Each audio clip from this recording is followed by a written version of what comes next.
Assalamu alaikum. Here is Mahnoor Zubair for the subject of romantic and Victorian poetry. So, another poem we are going to discuss today is Ode to Nightingale by John Keats. So, let's start. Nightingale बुलबुल को कहते हैं.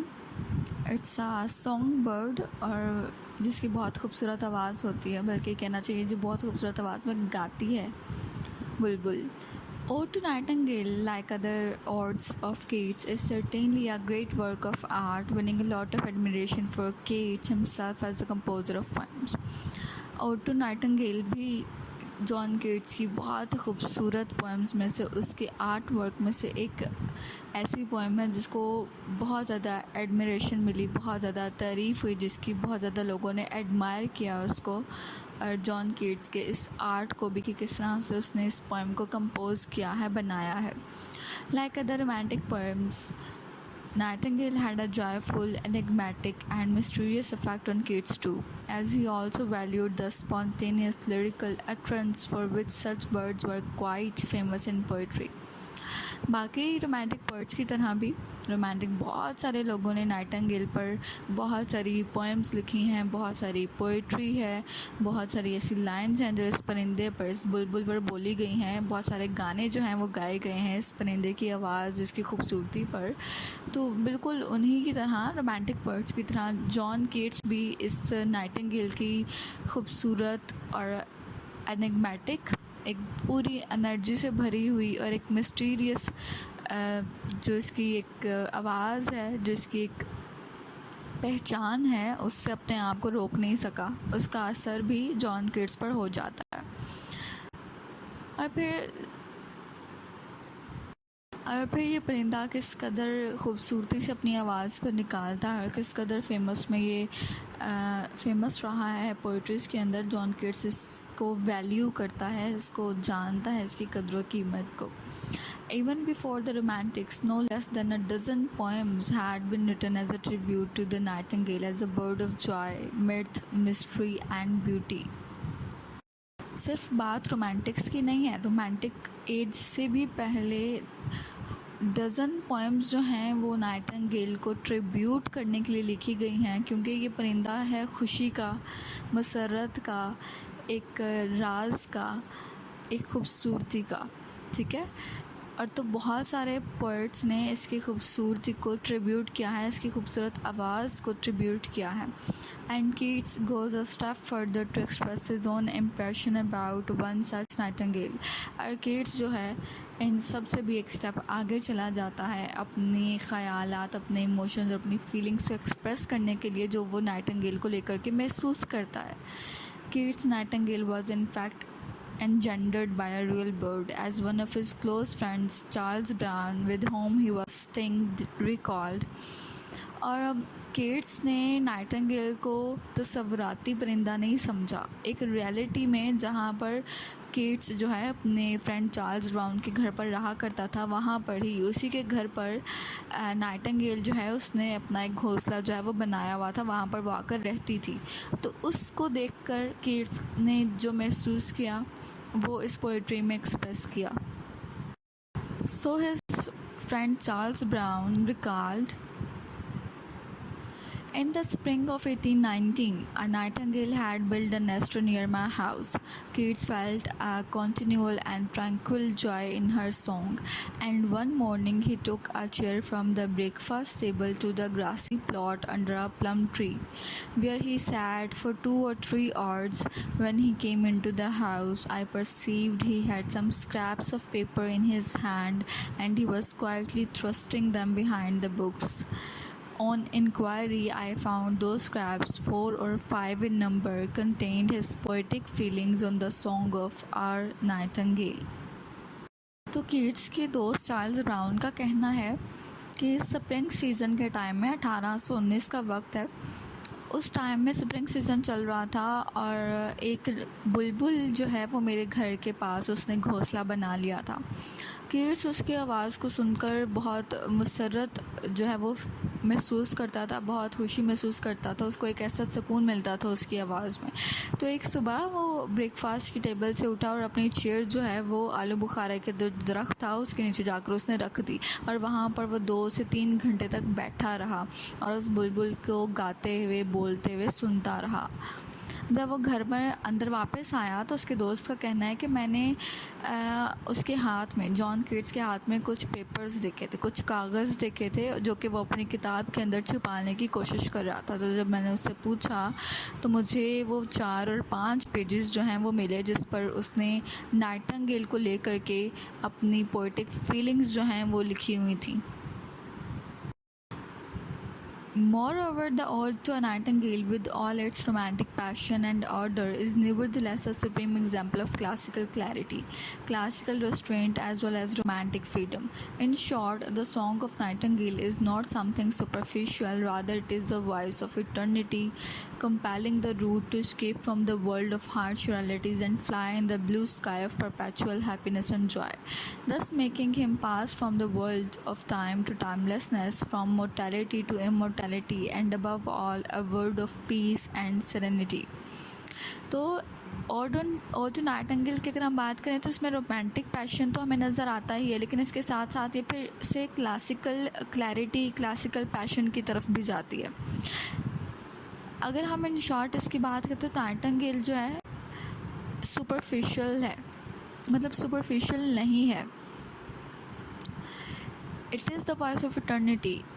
Eternity क्या है? जो चीज़ हमेशा कायम रहेगी उसकी बात की जा रही है इसमें। इस शो किया गया है कि बुलबुल जैसा जो परिंदा है वो हमेशा ही रहेगा। पोएट को मजबूर कर देता है कि वो इस वर्ल्ड की हार्श रियलिटीज़ से ख़ुद को भगा करके ले जाए, दूर आसमानों में कहीं उड़ जाए और अपने आप को खुशी और हंसता मुस्कुराता हुआ महसूस करे। तो ये चीज़ उसको इस दुनिया की आर्जीपन से टाइमलेसनेस पर ले जाती है। टाइमलेसनेस क्या है? इटर्निटी, जो वक्त कभी ख़त्म ही नहीं होने वाला, उसकी तरफ ले जाता है। फ़ानियत से लाफ़ानियत की तरफ ले जाता है और ख़ास करके उस दुनिया की तरफ ले जाता है जिसमें सिर्फ़ और सिर्फ सुकून है, इत्मीनान है, खुशियाँ ही खुशियाँ हैं। Keats, in fact, is writing of his own fate as much as of Nightingale's immortal song. In spite of the fleeting expression and mode of the poem, it has an organic unity which links up the succession of vivid pictures into a progression, unfolding the mysteries lying in each stage of the exploration of the poet. The opening words of the ode express a mode of dejection and a lost soul. तो अगर हम यहाँ पर बात करें इस poem की तो ऐसा लगता है कि कीट्स ने अपनी ज़िंदगी के बारे में ज़्यादा लिखा है, नाइटिंगेल के इमॉर्टल सॉन्ग के बारे में कम लिखा है। एक्चुअल में नाइटिंगेल को देख करके, उसकी खूबसूरत आवाज़ को सुन करके वो इस कदर सुकून महसूस करता है कि वो शायद अपने आप को सोचना शुरू कर देता है कि शायद मैं भी इस परिंदे की तरह उस दुनिया में जा सकूं जहाँ सिर्फ सुकून, इत्मीनान और खुशी ही हो, या फिर ये जो परिंदा हमेशा रहेगा, क्योंकि हमारी ज़िंदगी आर्जी है, इसमें हार्श रियलिटीज़ हैं, वरीज़ हैं, पेन्स हैं। तो ख़ास करके उस परिंदे को देख करके वही सोचता है कि शायद मैं भी टाइमलेसनेस की तरफ चला जाऊं, मोर्टेलिटी से इमोर्टेलिटी की तरफ चला जाऊं। तो यहाँ पर वो एक विविड पिक्चर जो है, क्लियर पिक्चर जो है हमारे सामने पेश करता है, जो अनफोल्ड किए जा रही है उस राज को, उस मिस्ट्रीज़ को, जो कि पोएट जो है एक्सप्लोर करना चाह रहा है, ढूंढना चाह रहा है। तो यहाँ पर ओपनिंग वर्ड्स जो हैं इस पोएम के बिल्कुल ऐसे एक्सप्रेस करते हैं कि शायर जो है अपने आप को खो चुका है, डिजेक्शन है एंड लॉस्ट सोल, मतलब शायर इतना मदहोश हो चुका है या ख्यालाती दुनिया में इस कदर खो चुका है that he has lost his soul. He in fact refers to his feeling as being akin to that of a person who has drunk an opiate. He calls for some wonderful wine to take his thoughts away from the harsh circumstances of mortal life into the world that the Nightingale song seems to offer. और फिर यहाँ पर अगली lines में John Keats इस तरह से अपने आप को महसूस करता है, कहता है मैं वैसा शख्स हूँ जिसने या तो शराब पी हुई है या कोई नशा किया हुआ है। और फिर वो एक खूबसूरत सी वंडरफुल शराब की भी बात बात करता है कि मुझे कोई वो ला कर दे दे जिसको पी कर मैं थोड़ी देर के लिए ही सही इस हार्श सर्कमस्टांसेस से, इस मोरल लाइफ से ख़ुद को भगा करके ले जाऊं, जहां पर नाइटिंगेल का ये खूबसूरत सॉन्ग जो है मुझे लेकर जाना चाहता है। मतलब डैट मीन्स यहाँ पर वो शो कर रहा है कि थोड़ी देर के लिए ये हार्श रियलिटीज़ ख़त्म हो जाएं, ये पेन्स, ये वरीज़ ख़त्म हो जाएं ज़िंदगी में से, और ख़ास करके जो मोरल लाइफ है कि एक दिन मरना ही मरना है, ये थोड़ी सी ख़त्म हो जाए। काश मैं टाइमलेसनेस की तरफ चला जाऊं, जैसा कि ये बुलबुल का गाना जो है मुझे फ़ील करवा रहा है कि मुझे यहाँ से ले जाएगा। He in fact wanted to escape from the weariness, the fever and the fret of life into the beautiful world where the bird was pouring forth its soul in a state of wild ecstasy. असल में तो वो इस ज़िंदगी की थकन से भागना चाह रहा है, बिला वजह की परेशानियों से, तकलीफ़ों से, इन हार्श रियलिटीज़ से वो भागना चाह रहा है, और कहता है कि मैं उस खूबसूरत दुनिया में जाना चाहता हूँ जहाँ ये परिंदा मुझे लेकर जाना चाहता है, जहाँ पर मैं अपने आप को खो दूँ, इतनी बेहद खुशी हो कि मैं बेखुदी की हालत में हो जाऊँ, मतलब कुछ और महसूस ना कर सकूँ सिवाय खुशी के उस खूबसूरत दुनिया के। But Keats knows that there is no wine of the grapes that can truly reveal the melancholic state through he was passing. लेकिन फिर आगे जाकर वो रियलिटी पर आ जाता है, कहता है कि मैं जानता हूँ कि ऐसी कोई अंगूरों की कोई वाइन बनती ही नहीं है जो सच में मुझे इतना मदहोश कर दे कि मैं अपने आप को खो दूँ, या इतना बेखुद कर दे कि मैं इस उदासी वाली हालत से अपने आप को बाहर निकाल सकूँ जिसमें से मैं अभी गुज़र रहा हूँ। तो ऐसी कोई वाइन है ही नहीं। Relief could come to the poet only through his own art, the viewless wings of poesy that at once takes him away from the region of deadening despair to perfect happiness and the joy celebrated by the beautiful expression of this happiness, apply conveyed in these verses. तो आगे चलकर वो कहता है कि सुकून जो है पोइट को सिर्फ उसकी अपनी ही आर्ट से मिल सकता है, अपने ही फ़न से मिल सकता है। कहता है कि मैं चूँकि उड़ तो नहीं सकता, मेरे विंग्स नहीं हैं, लेकिन फिर भी मैं अपने आप को इस डेडनिंग डिस्पेयर से दूर लेकर जा सकता हूँ, खुशी और मुसर्रत जो है उसे सेलिब्रेट कर सकता हूँ। मैं इस खूबसूरत परिंदे के ब्यूटीफुल एक्सप्रेशन से, उसकी खूबसूरत आवाज़ से अपने आप को खुशियाँ महसूस करता हुआ देख सकता हूँ। Here the poet introduced the idea of negative capability. अपनी ज़ात को निगेट करना, अपनी ज़ात को रिजेक्ट कर देना, रिजेक्ट कर देना।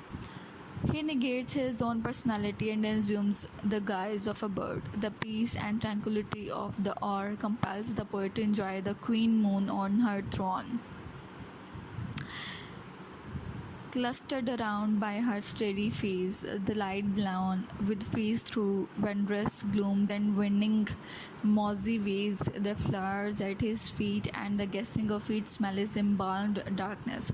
कहता है जी, अब आगे चलकर चूँकि वो अपने आप को निगेट कर रहा है, तो अपनी पर्सनालिटी को वो एक ख़यालाती दुनिया में, अपेरेंटली नहीं, ज़ाहरी तौर पर नहीं, ख़यालाती दुनिया में अपने आप को परिंदे की शक्ल दे देता है।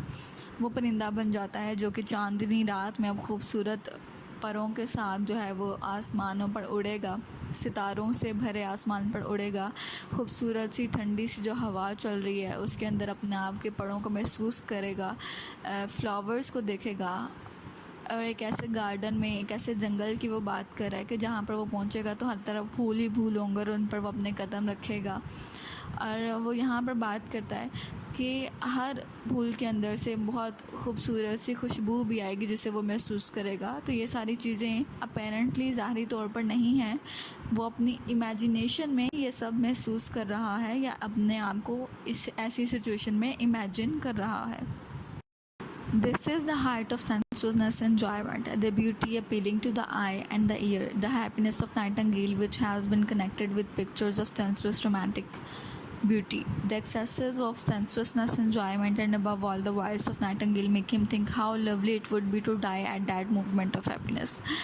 तो यहाँ पर जब वो कहता है कि मैं ऐसे बाग में चले जाऊँ जहाँ पर फूल हों जिन पर मैं अपने कदम रखूँ और फूलों से बहुत खुशबू आए, चांदनी रात हो और हवा चल रही हो और मैं इस हवा में अपने आप को महसूस करूं, अपने परों का महसूस करूं, तो ये हाइट है सेंसुअसनेस एन्जॉयमेंट की। मतलब कीट्स इस वक्त अपनी इमेजिनेशन की हाइट पर है और अपनी ख्यालाती दुनिया में वो उस अपनी तमाम सेंसेस का यूज़ करते हुए उनको एंजॉय करने की कोशिश कर रहा है, उस ब्यूटी को जो वो अपनी आंखों से देखना चाह रहा है, जो अपने कानों से सुनना चाह रहा है, और ख़ास करके वो उस नाइटिंगेल की खुशी को जाहिर करना चाह रहा है कि जो पिक्चर्स के थ्रू, ख्यालाती दुनिया के थ्रू वो महसूस कर रहा है।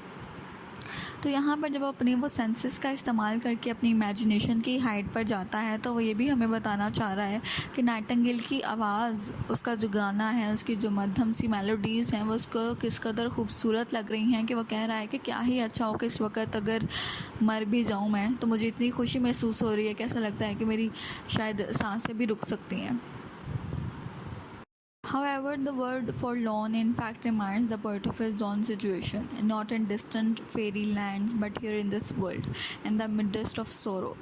However, the illusion is broken and the poet returns to his daily consciousness, realizing and regretting that an attempt to escape from the world of harsh reality is quite futile for mortal human beings. और फिर अगले ही लम्हे दोबारा से poet अपनी असल हालत में वापस आ जाता है। इमेजिनेशन वाली दुनिया ख़त्म हो जाती है, एक खुशफहमी वाली, एक इल्यूजन वाली जो दुनिया है वो ख़त्म हो गई है। World of imagination John Keats का ख़त्म हो गया है और दोबारा वो अपने आप को किसी बाग में, किसी फेरी लैंड में नहीं, बल्कि इस दुनिया में महसूस कर रहा है जिसमें सिर्फ तकलीफ़ है, सोरोज़ हैं, गम हैं, उदासी है। तो क्या है कि वो वापस अपनी उस डेली रूटीन पर आ गया है, अपने होश में वापस आ गया है और ख़ुद को महसूस कर रहा है इस दुनिया में मौजूद, और रिग्रेट कर रहा है, पछता रहा है कि उसने इस दुनिया से भागने की कोशिश की, इस दुनिया की तलखियों से, परेशानियों से, गमों से, उदासियों से भागने की कोशिश की, लेकिन क्या फ़ायदा कि उसकी इमेजिनेशन का जो वर्ल्ड है वो भी टूट गया है, एक इल्यूजन है वो ख़त्म हो चुका है और वापस वो अपनी होश में वापस आ चुका है। मदहोशी और बेखुदी वाला जो आलम है वो ख़त्म हो चुका है और वापस कहता है कि क्या फ़ायदा कि अगर मैंने भागने की भी कोशिश की, लेकिन मैं क्योंकि इंसान हूँ, मैं मॉर्टल हूँ, मुझे मरना ही है एक दिन और वापस अपने इस एज आ ह्यूमन बीइंग मुझे इस दुनिया को, इसकी रियलिटी को एक्सेप्ट करना ही करना है। तो वो इमेजिनेशन वर्ल्ड जो है वो वहीं टूट जाता है। The same song, which had the perpetual mysterious enchanting effect on the poet's imagination, gradually fades away, leaving the poet enough fixed to comprehend. और अभी थोड़ी देर पहले वही एक मेलोडियस सॉन्ग, एक खूबसूरत सी आवाज़ बुलबुल की, जो पोएट को बहुत खूबसूरत लग रही थी, मिस्टीरियस लग रही थी, जो पोएट को मदहोश कर रही थी, उसका जो असर है, उसका जो जादू है पोएट के ऊपर से आहिस्ता आहिस्ता ख़त्म होना शुरू हो गया है और पोएट जो है वापस अपनी होश में आना शुरू हो गया और अपने आप को समझना शुरू हो गया कि नहीं, वो नहीं भाग सकता यहाँ से। In short, finally the poetic mantle is put aside and the poet returns to the familiar human world of perplexity and doubt which he has to face ultimately.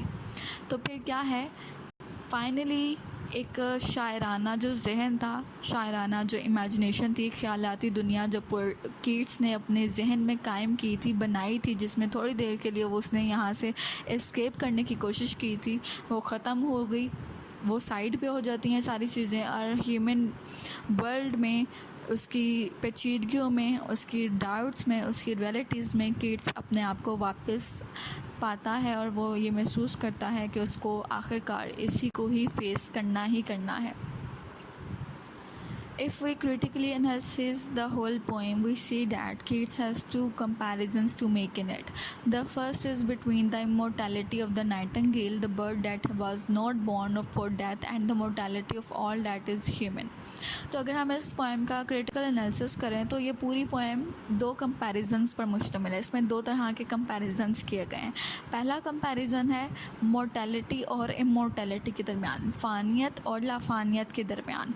तो नाइटिंगेल को, बुलबुल को, उस परिंदे को वो इमॉर्टल कहता है कि कभी नहीं मरेगी, बुलबुल को, इस परिंदे को कभी भी मौत नहीं आएगी, ये हमेशा ही टाइमलेसनेस रहेगी। और दूसरा वो कह रहा है मॉर्टल इंसान को कि इंसान के पीछे मौत जो है उसका ताक़ुब में लगी हुई है और इंसान को मरना ही मरना, लिहाजा इंसान मॉर्टल हुआ। The second comparison is between the miseries of the world of man and the complete joy and serenity of the world of the nightingale। और दूसरा कंपैरिजन किया गया है नाइटिंगेल और ह्यूमंस के दरमियान, लेकिन फिर कंपैरिजन ये है कि इंसान अपनी इस हार्श रियलिटीज़ में रहता है, मिजरीज़ में रहता है, परेशानियों में, तलखियों में, गमों और तकलीफ़ों में रहता है, और ये इंसान की ज़िंदगी है, एक रियलिटी है जिसको इंसान को आखिरकार एक्सेप्ट करना ही करना है। और दूसरी तरफ वो कंपेयर करता है नाइटिंगेल की उस मुकम्मल खुशी, मुसरत, हैप्पीनेस और जॉय को जो कि नाइटिंगेल एज अ बर्ड इस दुनिया में रहते हुए महसूस करती है। The poet actually wants to flee this world where men sit and hear each other groan.